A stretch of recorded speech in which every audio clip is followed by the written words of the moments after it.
নমস্কার বন্ধুরা, বঙ্গ রাজনীতির এই মুহূর্তে সবচেয়ে বড় খবর এবং সবচেয়ে তোলপাড় করা খবর হলো সন্দেশখালী কাণ্ডের স্টিং ভিডিও অপারেশন।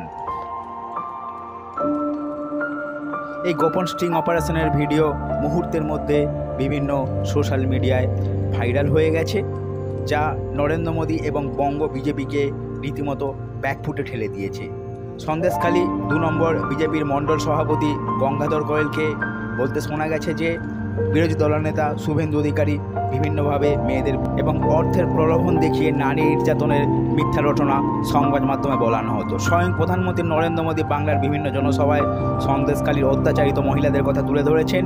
নির্বাচন চলাকালীন বঙ্গ বিজেপির নেতারাও বিভিন্নভাবে অত্যাচারিত সন্দেশখালী মহিলাদের কথা বলেছেন, কিন্তু একটিমাত্র গোপন ভিডিওয় বিজেপির সাজানো চিত্রনাট্য ধরা পড়ে গেছে বলে রাজনৈতিক কারবারিদের অনেকে মনে করছেন। স্বভাবতই এই একটিমাত্র ভিডিও বঙ্গ বিজেপির রাজনীতিকে তোলপাড় করে তুলেছে। গত 3 দফায় পশ্চিমবঙ্গে মাত্র 10টি আসনে নির্বাচন হয়েছে, এখনও 32টি আসনে নির্বাচন বাকি, যেগুলি প্রধানত দক্ষিণবঙ্গে অবস্থিত। গোপন অপারেশনের ভিডিওটিকে হাতিয়ার করে তৃণমূল কংগ্রেস সুপ্রিমো প্রচারের ময়দানে নেমে পড়েছেন। মমতা ব্যানার্জি বিভিন্ন জনসভায় বলছেন যে বিজেপি মহিলাদের কোনোভাবেই সম্মান করে না। সেনাপতি অভিষেক ব্যানার্জিও বিভিন্ন জনসভায় স্টিং অপারেশনের কাণ্ডটিকে তুলে ধরছেন। নির্বাচন চলাকালীন হাইকোর্টের নির্দেশে 26,000-এর বেশি চাকরি বাতিল হয়েছে, তার ফলে তৃণমূল কংগ্রেস সরকার খানিকটা ব্যাকফুটে চলে গিয়েছিল। কিন্তু এই গোপন ভিডিও তাদের আবার নতুন করে উজ্জীবিত করে তুলেছে এবং প্রচারের ময়দানে তারা ঝড় তুলে দিয়েছেন বিভিন্ন জনসভায়। যদিও বঙ্গ বিজেপি নেতারা বলছেন যে এটা তৃণমূলের একটা গোপন রাজনৈতিক চক্রান্ত।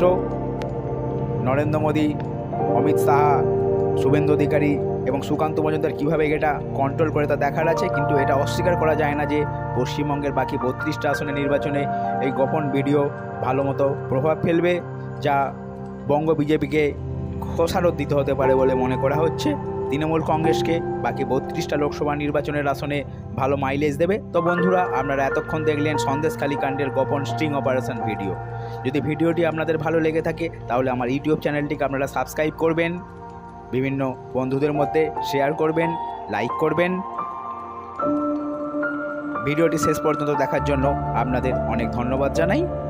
নমস্কার।